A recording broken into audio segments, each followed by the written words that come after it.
Good morning, everyone. My name is Grace and today I'll be presenting my project on parasocial relationship development on Instagram. The goal of my study was to determine whether beauty or fitness Instagram content leads to the development of a stronger parasocial relationship. To begin, I would like to give some context into how I chose to study this topic. I love reading, so when I initially began my research process, I wanted to study the relationships between people and literary characters. As I continued my research, I found that this relationship is called a parasocial relationship. I found that parasocial relationships can be formed across various forms of media, including television, podcasts, works of literature, and social media. Since social media is such a prevalent topic in today's society, I dove deeper into the topic of the development of parasocial relationships on social media.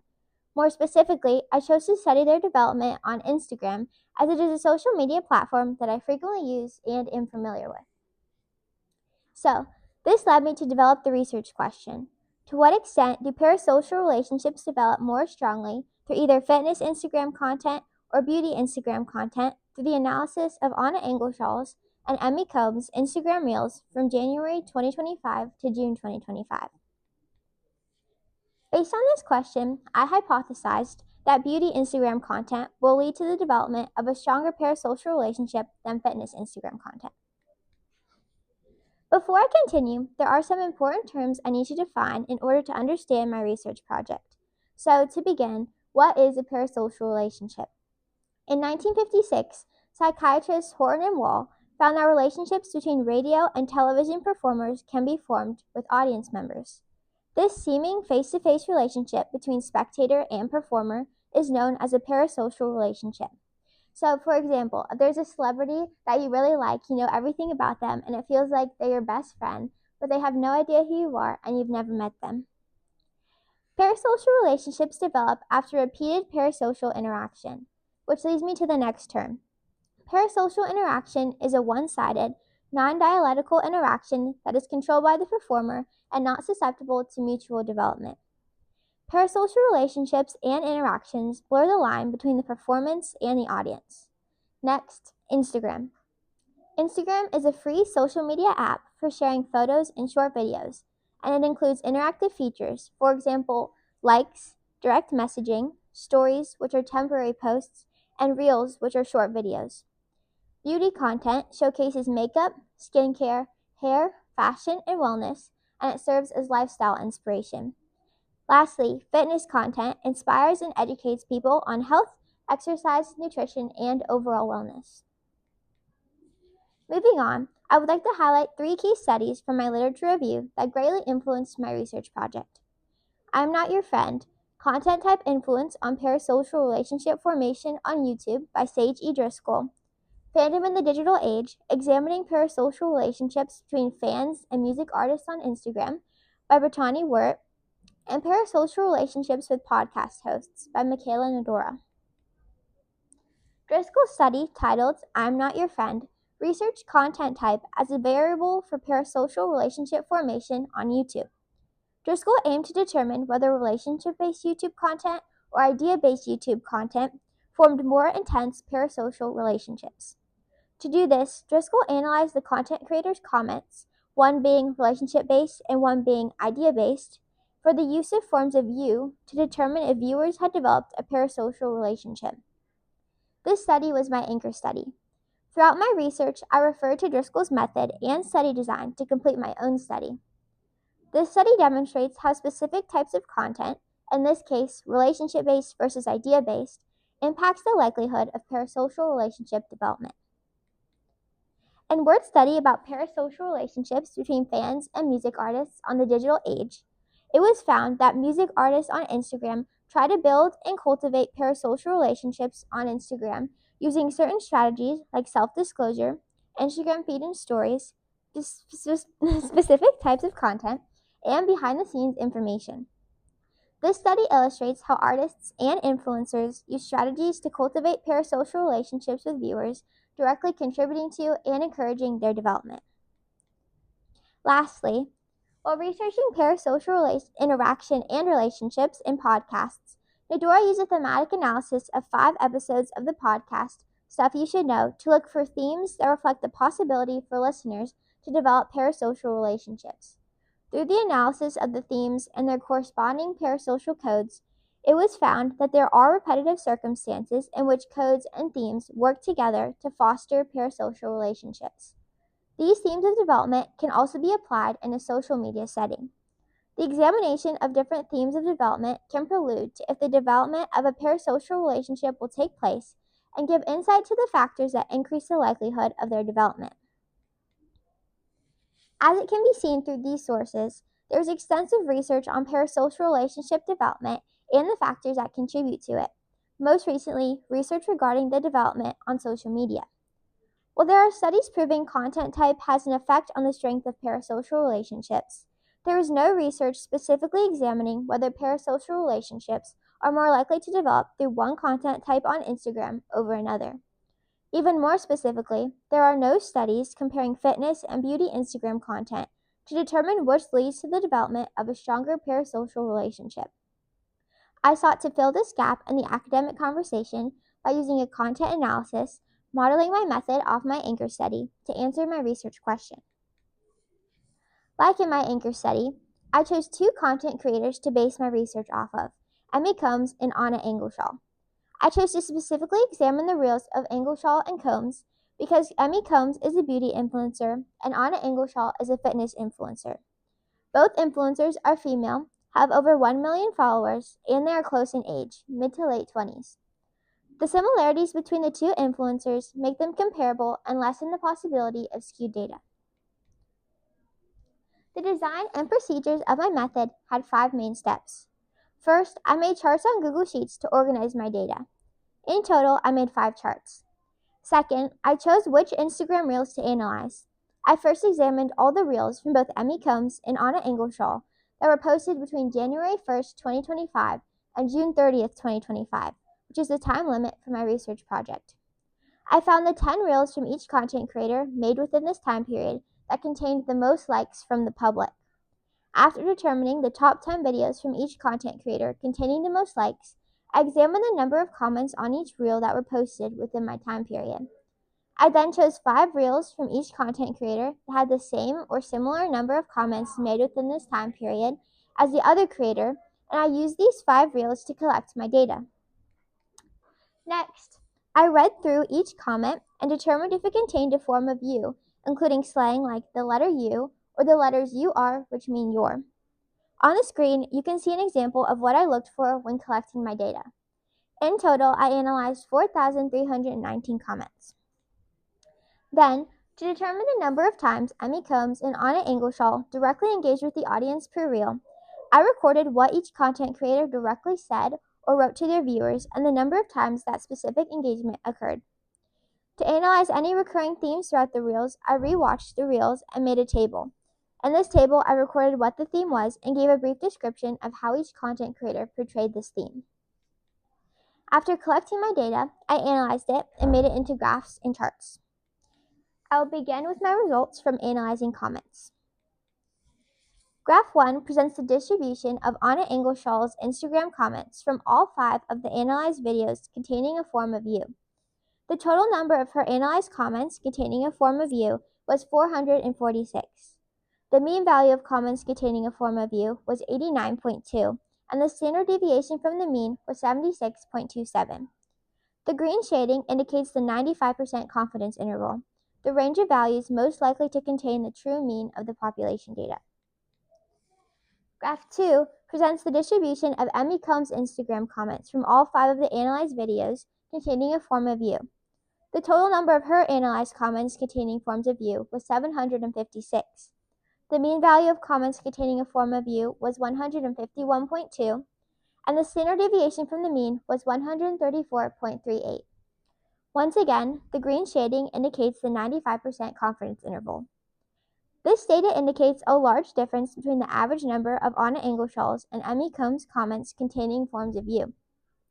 I then used the data in graphs 1 and 2 to complete a statistical t-test using 8 degrees of freedom and a t-value of 1.86 to determine if there is a statistical difference between the means of each dataset. A t-count of negative 0.9 was found. Moving on to my results about direct engagement.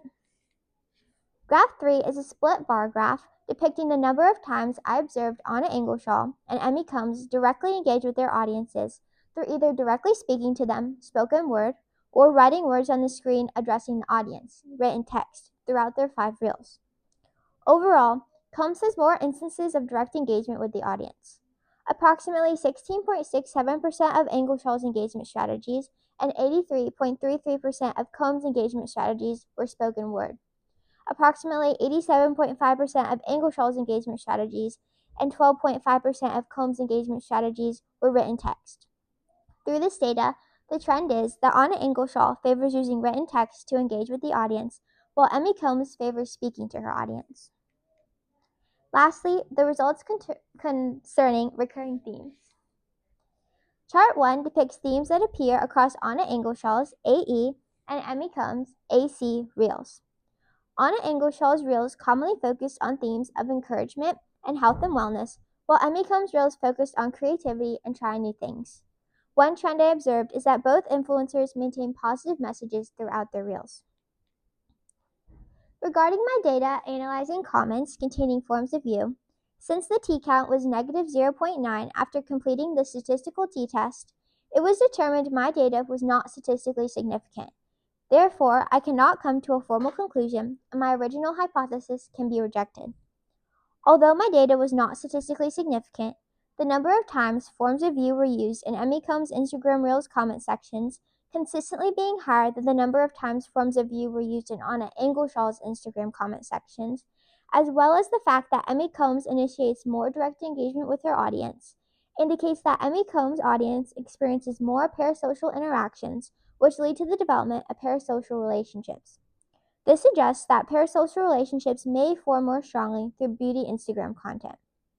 Since both influencers' reels centered around themes of positivity, this factor did not appear to have a large impact on the greater possibility of parasocial relationship development.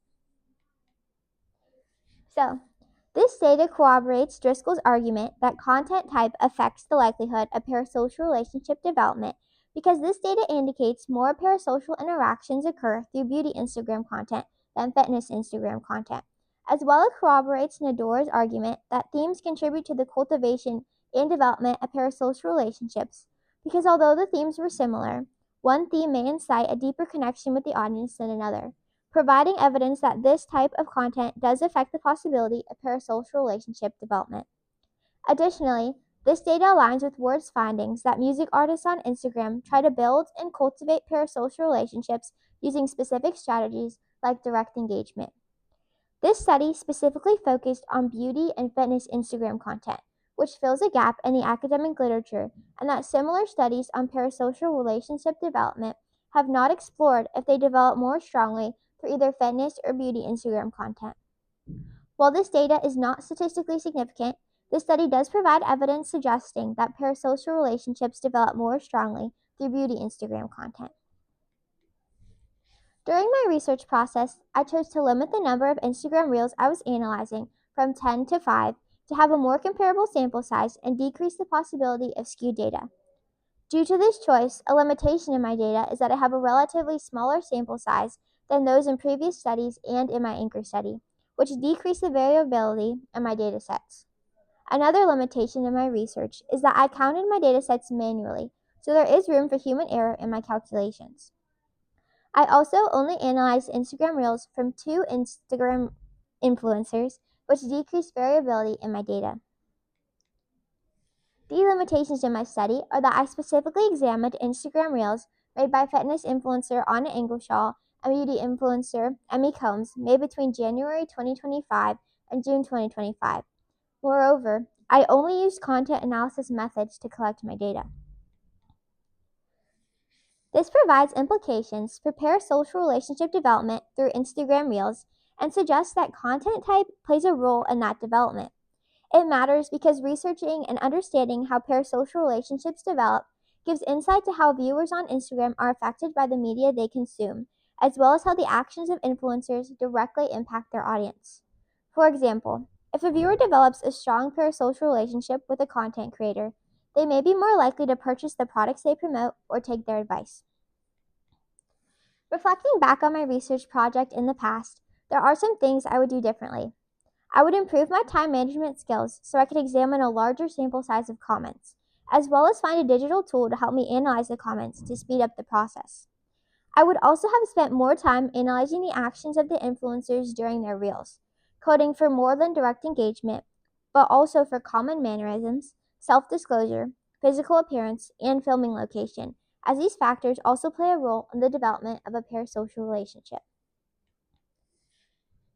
The findings of this content analysis are promising, and they suggest the need for future research to replicate similar studies with beauty and fitness Instagram content in order to establish a broader research base regarding the factors of development on social media. The results of this study inspire further investigation into a wider variety of fitness and beauty Instagram content from creators of different ages, genders, and following bases. It also requires further investigation into other factors of development that may affect the strength of parasocial relationships, rather than solely examining the use of forms of view, direct engagement, and recurring themes. Additionally, future researchers should consider ways to address some of the limitations in this study, including time constraints, small sample size, and human error in calculation. Further action might include comparing methods used by various influencers within each category of fitness and beauty rather than solely comparing two content creators, expanding the sample size in order to obtain more reliable data, and coding or using computer software to analyze the data in order to exclude the possibility of human error in results. Thank you for listening, and here are my sources. Grace, first question is, how did the choices you made when designing or implementing your research method impact your research process? So when I was originally deciding what method I would use, I found in other articles that using a survey or a scale to determine the strength of a parasocial relationship was not reliable, and there was not one scale deemed appropriate for determining the strength because it's very subjective. So I chose to do a content analysis so I could collect quantifiable data, and I was able to collect quantitative and qualitative data using this method. Grace, how did the limitations of your method or data influence your new understanding? Well, since one of my limitations was a small sample size, this had an impact on my conclusion, which it was statistically significant. So, if I had a larger sample size, maybe I could come to a formal conclusion whether beauty or fitness Instagram content did create a stronger parasocial relationship. So, my limitation led me to not be able to come to a formal conclusion in my study. Think back to the initial curiosity that sparked your inquiry. What other curiosities do you have, and how has this process prepared you to explore them? Well, since the idea of a parasocial relationship is a topic in the realm of psychology, I'm interested in studying neuroscience when I go into college.